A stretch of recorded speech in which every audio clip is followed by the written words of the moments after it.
नमस्कार विद्यार्थी मित्रांनो, सरकारी नोकरी मराठी या आपल्या यूट्यूब चॅनलला सर्वांचं स्वागत आहे. राज्य सरकारने घेतलेल्या संच मान्यतेच्या 15 मार्च 2024च्या निर्णयाला उच्च न्यायालयाने नुकतीच मान्यता दिली आहे. या निर्णयामुळे आता राज्यातील जिल्हा परिषदेच्या शाळांमध्ये कंत्राटी म्हणजे कॉन्ट्रॅक्च्युअल पद्धतीने मोठ्या प्रमाणावर शिक्षक भरती केली जाणार आहे.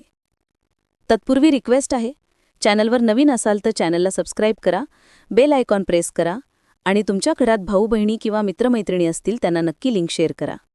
व्हिडिओ आवडला तर लाईक नक्की करा, कारण लाईक करायला कोणताही पैसे लागत नाही, पण आम्हाला मोटिवेशन मिळतं. कंत्राटी शिक्षक भरतीची आकडेवारी. 10 पेक्षा कमी पटसंख्या असलेल्या शाळांसाठी एक नियमित शिक्षक नेमला जाईल. 20 पेक्षा कमी पटसंख्या असलेल्या शाळांसाठी एक नियमित शिक्षक आणि एक कंत्राटी शिक्षक यांची भरती केली जाईल. या आकडेवारीनुसार राज्यात 18,106 शाळांवर आता कंत्राटी पद्धतीने शिक्षक नेमण्यात येणार आहेत. राज्यात जवळपास 18,000हून अधिक शाळांमध्ये विद्यार्थ्यांची पटसंख्या 20 पेक्षा कमी आहे. कमी विद्यार्थी संख्या असलेल्या शाळांमधील अध्यापनाची गुणवत्ता अबाधित राखण्यासाठी सरकारने कंत्राटी शिक्षकांची मोठ्या प्रमाणावर नियुक्ती करण्याचा निर्णय घेतला आहे. जिल्हा परिषदेच्या ताब्यातील एकूण 64,000 शाळांपैकी 8,089 शाळांची पटसंख्या 10 पेक्षा कमी आहे, तर 18,106 शाळांची पटसंख्या 20 पेक्षा कमी आहे. त्यामुळे या सर्व शाळांसाठी कंत्राटी शिक्षक भरतीची प्रक्रिया लवकरच सुरू केली जाणार आहे. माध्यमिक शाळांमधील शिक्षकांवर परिणाम.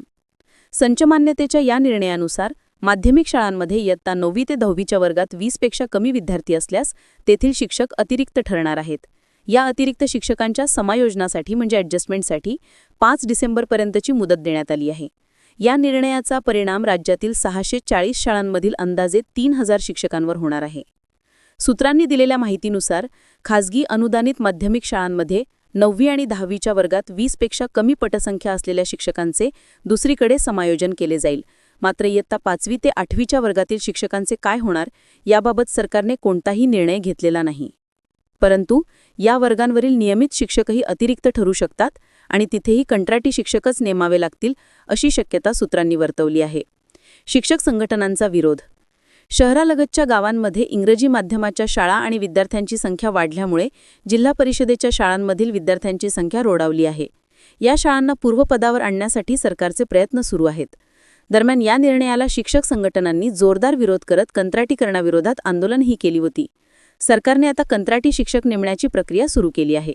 त्यामुळे शिक्षक संघटना भविष्यात आक्रमक भूमिका घेण्याची शक्यता आहे.